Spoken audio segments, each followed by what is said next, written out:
things. And you don't want to be that Philando Castle situation. Exactly. I'm thinking, okay, what decision am I going to have to make? Is it going to be me or the police officer, because I don't know, why he's pulling. So it's two things. And then, so one, knowing the rules. Now let me blow everybody's mind. Philando Castle should be allowed. Not because of Yanez, the officer or ex-officer. Minnesota is not a duty to notify state.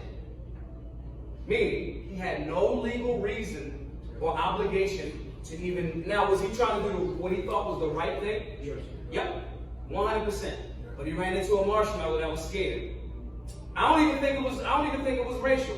I don't. I think he's a bitch. And he heard the word gun. He's an officer. He probably qualified once a year. He's used to people doing it. He got nervous and whatever. Right? Cops never get fired. He got fired. The police union usually is like, you're not firing our guy. Right? Now, why am I saying this? I wish I could have jumped into Castille's body and said, hey, you do know Minneapolis, Minnesota, St. Paul is not a duty to notify city and or state, right? Hey, what's up? I get pulled over all the time. I got Draco in the truck. I got Glock in my waistband. I got a lot of guns. And when I get pulled over, I know if the state is a duty to notify state. Hey, what's up, man? How you doing, officer? How would you like me to proceed after everything? Hey, yeah, my license and registration is in my back right pocket. It's in my wallet. How would you like me to proceed? Oh man, you can go ahead and get it. Hey, okay, cool, officer. Does your partner on the passenger side know that? You mind if I lean over to him or her real quick and let them know? Because they, standing outside the car, may not hear our exchange. Right? Then it becomes, hey man, your partner over here let me know that I'm just getting my wallet. That's cool? How would you like me to proceed? Giving people a perceived position of power. The reality is I probably train more than them. And I can shoot from inside a car. However, I would prefer not to. Right? Now the conversation becomes, well, I shouldn't have to do that. I should be with Rihanna right now somewhere trying to. Sorry, this is the boat that we're in right now. So let's talk about it. Look, you just saw the video of Black Guns Matters, Maj Toure. I hope I said his name right, Maj Toure and Maj Toure. Talking about the Philando Castle situation. It wasn't the greatest situation to ever watch. It was definitely something that was emotional and was very challenging on the minds of those who were black or are black trying to get their concealed carry licenses and trying to get some kind of resolve regarding this situation, because here you have a man who had his concealed carry license. He was pulled over on a traffic stop. People debate the veracity or the truthfulness or the validity of the traffic stop. But here he is. You have a man who said he had a concealed carry license and then was subsequently shot. Let's take a listen at the traffic stop and hear what, if anything, was said. Let's take a look. The newly released dashcam video shows the moment when Officer Geronimo Yanez stopped Philando Castle for a broken taillight last July. First, asking Castle for his license and registration. I have to tell you, I do have a firearm on me. Don't reach for it then. Don't pull it out. Don't pull it out.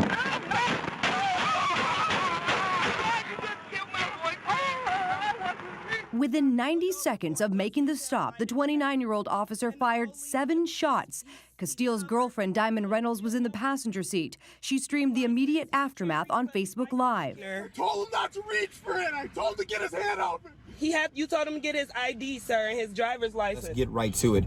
Maj Toure with Black Guns Matter. Hey, I got plenty of respect for you, but you misinformed the people. So let's go on ahead and put it out there. First of all, shouts out to Maj Toure from Black Guns Matter. He's done a lot to advance the cause of the Second Amendment in African-American communities and in other communities to get us out here to finally exercise the rights that we've had, but just have been denied to us for far too long, okay? So let's go on ahead and knock it out. First of all, I want you to understand that, Maj, you put out some incorrect information, okay? Look, when you get pulled over by the police, the first thing you want to do is you want to turn over your interior lights like you see right here, okay? That buys time with the police to let them know that it's possible that you may not have anything to hide.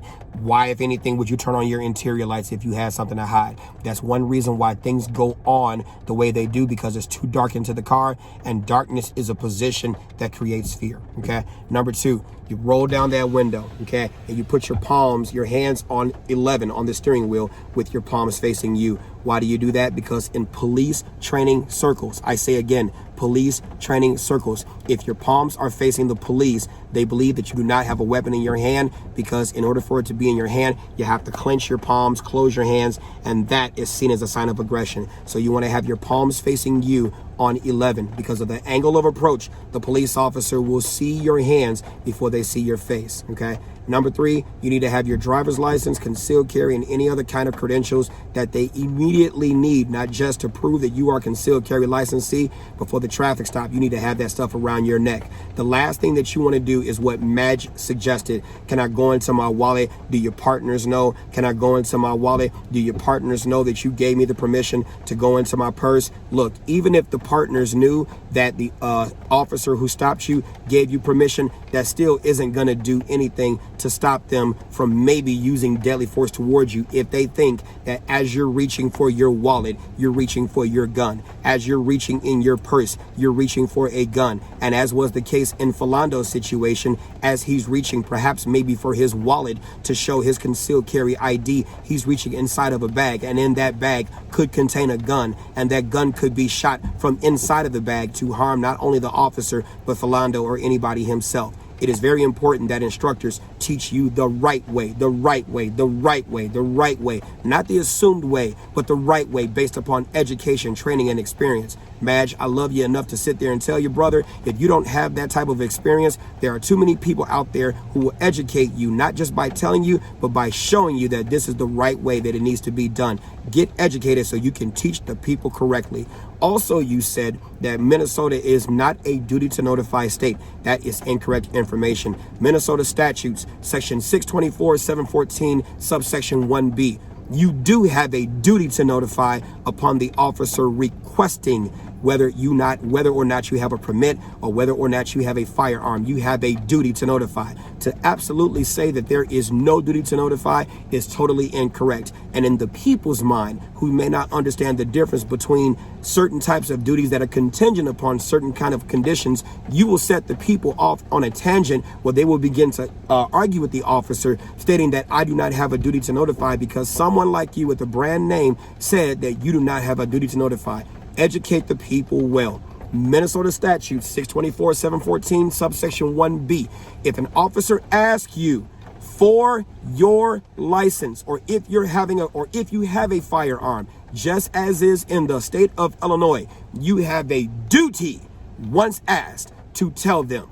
So be prepared to tell them, just like Mr. Castle did. Philando did just that. He didn't wait for the officer to ask. He did the right thing and say something first. I want you to understand that while we are all Americans in this country, we have a different deck of cards that we have to play by. And I always advocate for minorities and black folks, tell the officer first. Don't let them have to guess. If you tell the officer first, you may buy yourself credit with that officer, that officer says, hey, it's a good thing that he said something. He doesn't want me to guess. He wants me to know maybe this guy is an honorable guy. Secondly, or thirdly, or whatever order I'm in, you said Giannis is a bitch. I do not like that whatsoever. That is a great mischaracterization for the honorable men and women who actually go out there and do the job under unthankable or circumstances where they don't even get thanked for their job. That does honorable law enforcement a disservice. Not the corrupt cops. We can talk about them all freaking day. But that does the honorable men and women a disservice who go out there and do the job. It was a bona fide traffic stop. He got stopped for an inoperable tail light on the driver's side rear. That was probable cause, according to anybody's state vehicle code, to pull you over. A wonderful conversation ensued, and I say wonderful because there was no disrespect by either party. The officer told him at the end not to reach, and Philando did not reach. maybe if he would have had an instructor who was hard on him to tell him not to reach, it would have been impressed upon his mind that you don't fucking move your hands. You keep your hands here and glue these motherfuckers here until the officer says you can go on ahead and move. Next, when you tell the officer you got your credentials around your neck, you ask for the permission to move them, and you move them slowly. I want you to understand, fast movements are not in your favor. You move them slowly. You push up this chain. You grab these credentials, bring it around your neck, and slowly hand it to the officer. I'm not reaching in no glove box. I'm not reaching in no purse. I'm not reaching behind my gun to get to my wallet. Why? Because the commonality amongst all those things is you're going by, near, or in a place where a gun can be, and it could be proven. Don't do that shit. Don't do that. Lastly, you said, next you said, cops don't even get fired. That's not even remotely true. Cops get fired all the time. You just don't see it.